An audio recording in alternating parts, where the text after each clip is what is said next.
அதிகமான கருத்து கணிப்புகள் திமுக ஆட்சி அமைக்கும் என்றே தெரிவிக்கின்றன. அதில் ஒரு கருத்து கணிப்பில் அதிமுகவுக்கு சாதகமாகவும், ஒரு கருத்து கணிப்பில் தமிழக வெற்றி கழகத்துக்கு சாதகமாகவும் அமைந்திருக்கின்றன.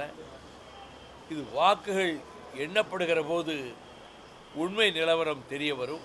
என்னுடைய நம்பிக்கை திராவிட முன்னேற்ற கழக தலைமையிலான கூட்டணி பெரும்பான்மை பெற்று திமுக கழகம் ஆட்சி அமைக்கும் என்று நான் நம்பிக்கையோடு இருக்கிறேன்.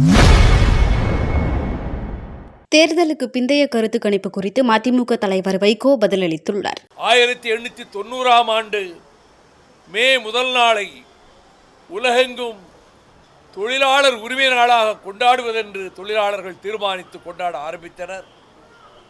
மே முதல் நாளில் 1917க்கு பின்னர் கிரெம்ளின் மாளிகைக்கு எதிரே மாஸ்கோ மாநகரில் செஞ்சதுக்கத்தில் தொழிலாளர்களினுடைய செங்கொடி உயர்த்தி வரும் தொழிலாளர்களினுடைய உரிமை பேரணி பிரமாண்டமாக நடைபெற்று வருகிறது. தமிழ்நாட்டில் பேரறிஞர் அண்ணா அவர்கள் முதலமைச்சரானவுடன் 67இல்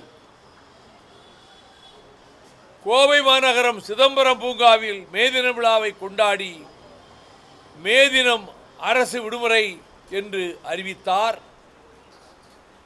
1990ஆம் ஆண்டு ஏப்ரல் 30ஆம் நாள் இந்திய நாடாளுமன்ற மாநிலங்களவையில் மே முதல் நாளை மத்திய அரசு விடுமுறை நாளாக அறிவிக்க வேண்டும் என்று நான் வைத்த கோரிக்கையை ஆதரித்து கம்யூனிஸ்ட் கட்சியினுடைய தலைவர் அவர் தாஸ்குப்தா அவர்களும்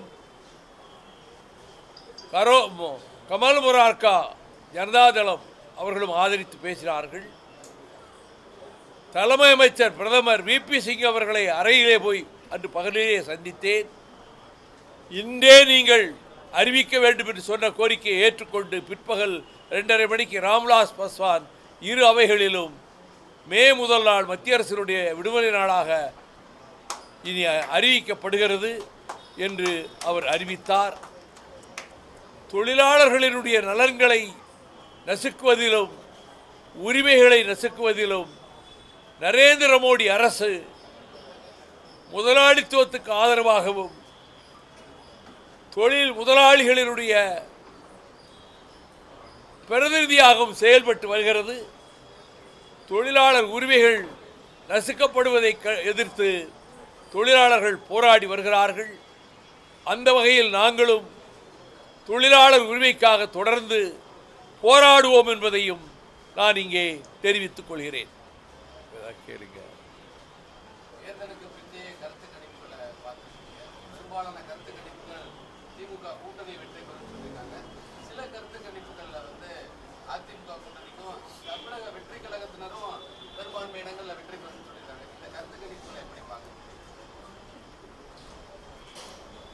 அதிகமான கருத்து கணிப்புகள் திமுக ஆட்சி அமைக்கும் என்றே தெரிவிக்கின்றன.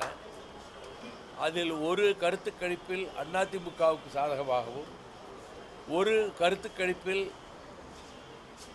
தமிழக வெற்றி கழகத்துக்கு சாதகமாகவும் அமைந்திருக்கின்றன. இது வாக்குகள் எண்ணப்படுகிற போது உண்மை நிலவரம் தெரிய வரும். என்னுடைய நம்பிக்கை திராவிட முன்னேற்ற கழக தலைமையிலான கூட்டணி பெரும்பான்மை பெற்று திமுக கழகம் ஆட்சி அமைக்கும் என்று நான் நம்பிக்கையோடு இருக்கிறேன்.